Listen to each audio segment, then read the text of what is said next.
Joining me today is Eric Manirakiza. He's the managing director of African Public Radio and also a correspondent for Voice of America in Burundi. He is appealing to the U.S. to help end human rights violations in his country. And a lot of these violations, interestingly enough, involve journalists and media. Eric, it's really a pleasure to speak to you while you're briefly in the United States. Let's first tell our audience about the human rights violations that are taking place and specifically how this has been taken out on journalists.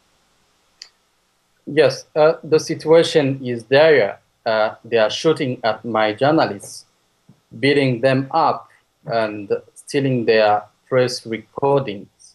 So now they are going to pass a law which inconsistent with the Burundi's international human rights obligations and the constitution.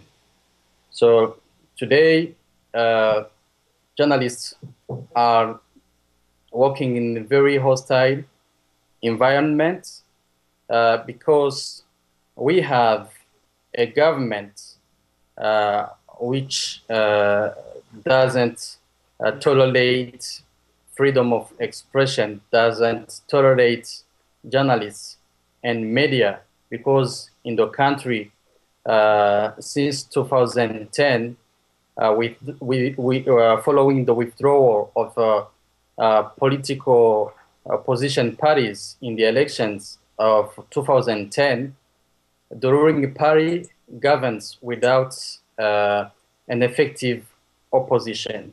So opponents, people, I mean members of political opposition, have been killed. Human Rights Watch recorded about 160 people, but this number is not higher as it must be.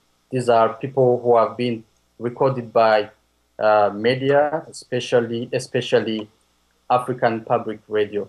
So they are trying to get rid of any dissident so they can stay in power, because media in Burundi denounce all these killings, and media,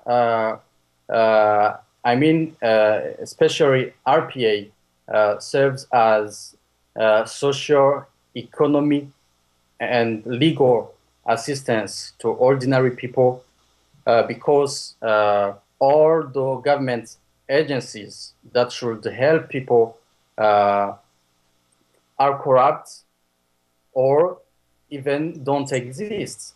So media, people today in Burundi depend on media. That's why they want to shut up journalists and media. So to put as fine a point on this as we can so our audience really understands, how does this work? In other words, a journalist maybe shows up somewhere to cover a story, and then they're identified as journalists, and then what happens? Who arrests them? Who beats them? How is this taking place? Sometimes the government use police, national police. Mm-hmm.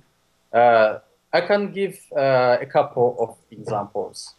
Last year, there is a team of my journalists who have been taken in hostage by police because they went to cover human rights violations in a slum in town. I have a journalist working in Bubanza. This is a district, one of the districts of Burundi, who have been beaten up by youth belonging to the ruling party. And these people, they terrorize other people who are not members of the ruling party. And even national police cannot stop their abuse. They behave like militias. And this reminds what happened in Rwanda. If you heard about Interahamwe, they started by terrorizing people, and after they decided to kill people. So this situation could happen again in Burundi. If I decided to launch my petition is to appeal the world to see what is happening in Burundi, so that international community can act today, because tomorrow is late. And I have another journalist, my correspondent, in the operating in the center of Burundi.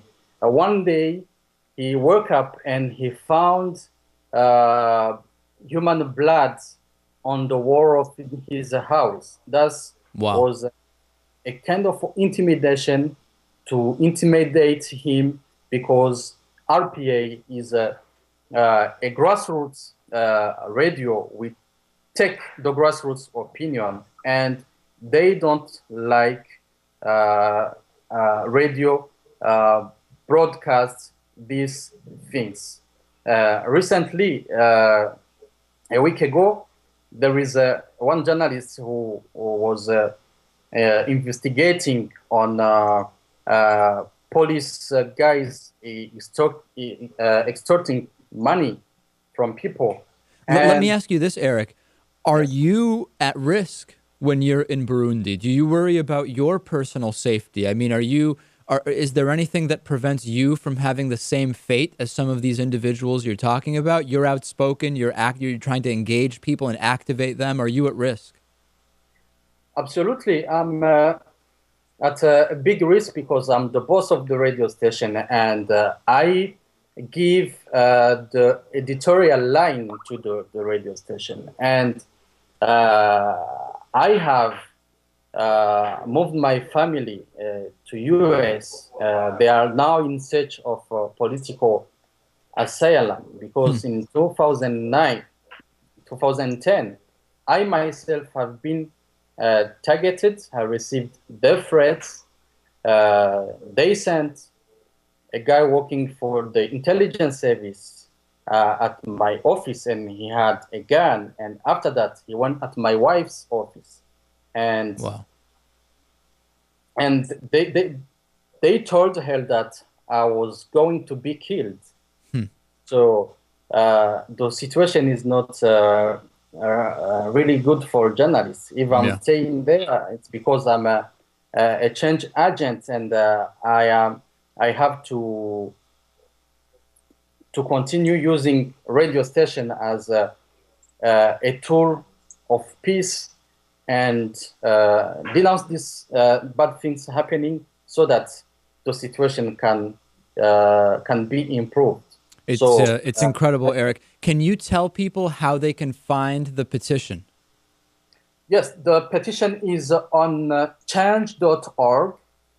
And when they sign, they should be sure that their signature is